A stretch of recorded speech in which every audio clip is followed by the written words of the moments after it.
구입비와 유지 운용비가 저렴하게 들어가는 프롭 공격기를 활용하는 미 공군의 OAX 프로그램을 소개한 이후 방공망이 촘촘한 북한을 옆에 두고 있는 우리나라 입장에서는 적절하지 않고 제공권 장악이 우선되어야 하기 때문에 오히려 스텔스기를 대량으로 구매해야 한다라는 의견이 많았습니다.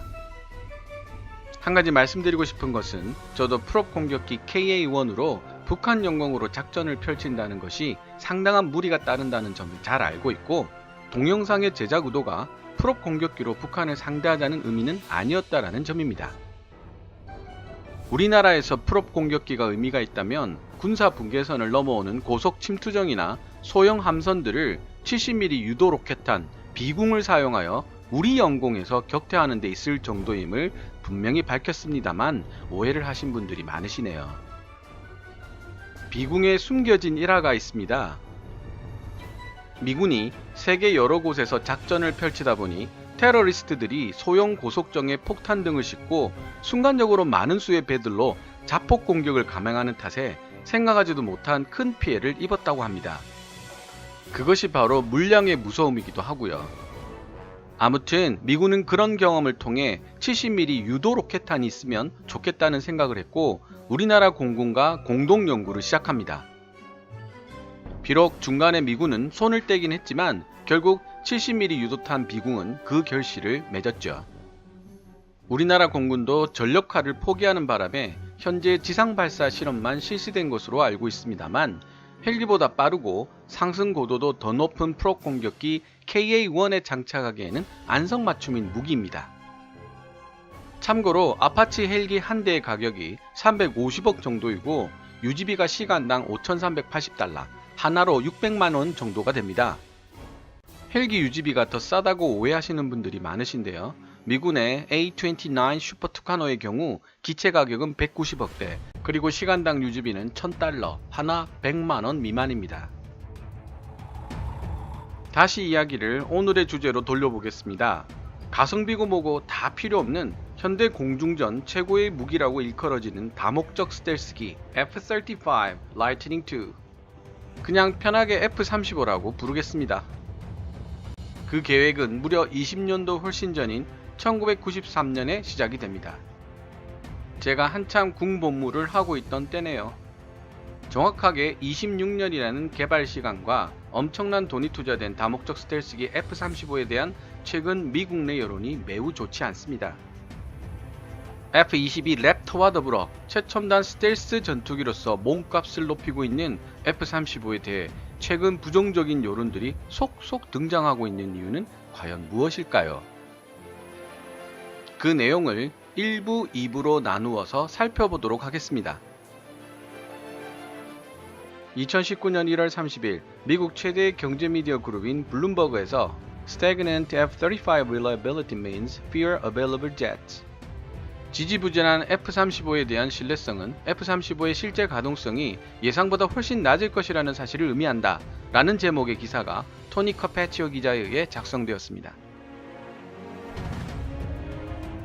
펜타곤의 시험연구소에서 매년 편찬하는 2018 연례 보고서를 공식 발표 일주일 전에 접한 블룸버그의 발표 내용을 상세하게 번역 정리해보면 다음과 같습니다. 1. 내구성 테스트 데이터는 해병대가 구입한 초기 F-35B 단거리 수직 이착륙 제트기의 운용 수명이 8,000시간의 예상 서비스 수명보다 훨씬 짧음을 나타내고 있다. 펜타곤 시험연구소는 이번 주에 발표될 2018년 연례 보고서에서 2100시간 정도에 불과할 것이라고 밝혔다.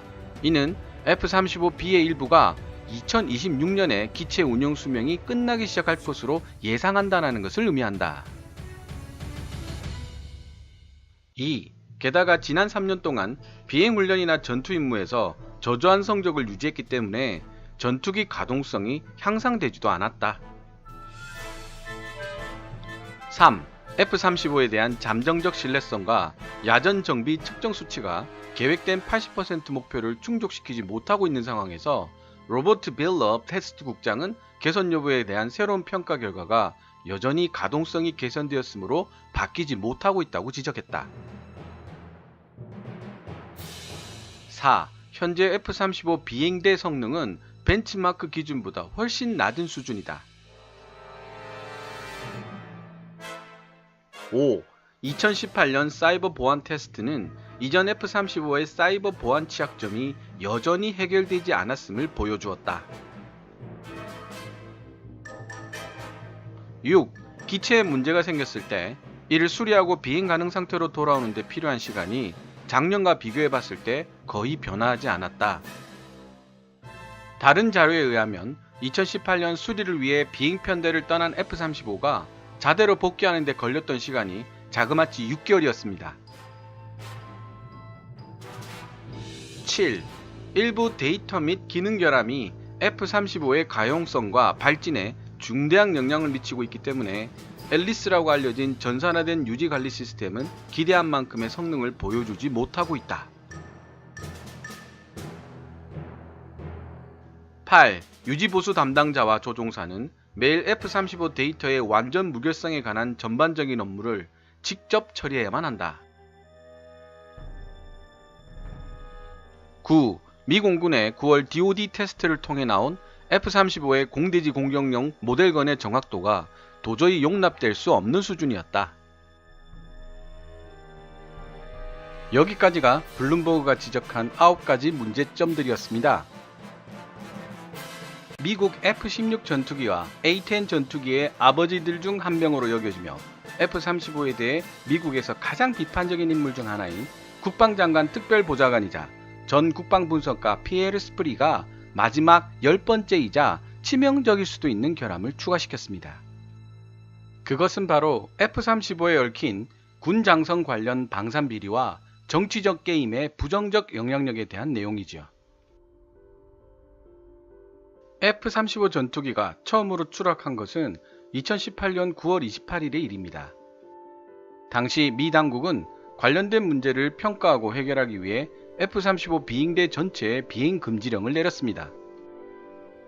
이 추락 사고는 F-35의 높은 비용과 낮은 성능을 유발시킨 비행기 조달 및 생산 과정에 훨씬 더 큰 문제가 존재한다는 사실을 미국 국민들에게 부각시키는 계기가 됩니다.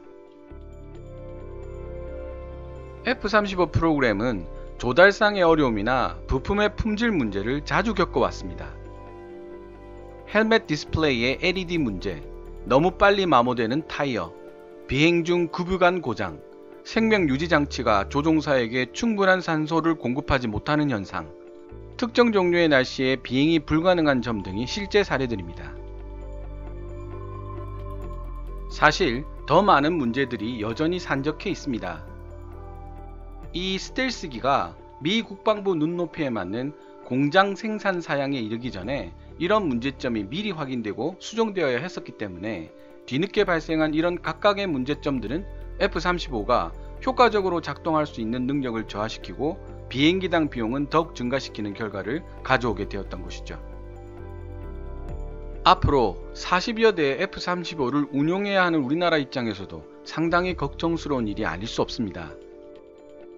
2018년에 F-35가 기기 고장으로 추락한 사례가 있다는 점은 우리나라 언론에서는 찾아보기 힘들고 F-35 도입의 장점만 부각시키는 기사들이 대다수를 차지하고 있습니다. 가격과 유지비를 지적하는 기사는 있어도 F-35가 보여주고 있는 기계적 결함에 대해서는 오히려 미국 언론들이 더 냉철하게 지적을 하고 있는 상황입니다. 비행 중 연료관이 파손되는 결함이라든지 조종사에게 충분한 상소가 공급되지 못해 의식불명에 이를 수 있는 결함은 우리나라의 소중한 조종사들에게도 얼마든지 일어날 수 있는 사고들입니다. 인명 손실이 날 수도 있는 사고들이죠. F-35를 만드는 미국은 그렇다 쳐도 제대로 된 F-35 정비창조차 없는 우리나라에서 어떻게 이런 결함들을 찾아내고 수리할 수 있을지 걱정이 되는 것이 사실입니다. 그리고 정비와 수리를 위해 6개월씩이나 작전 임무에서 열외를 해야 한다면 심각한 전력 손실이 발생한다는 점도 무시할 수 없는 상황입니다. 20년이 넘는 개발 과정을 거친 F-35에 왜 이런 결함들이 여전히 수정되지 않고 있는 것일까요? 그 자세한 이유를 다음 동영상인 F-35의 10가지 치명적일 수 있는 결함들 제2부에서 집중적으로 다루어 보도록 하겠습니다. 지금까지 시청해 주셔서 감사합니다. Kevin's Tabs 채널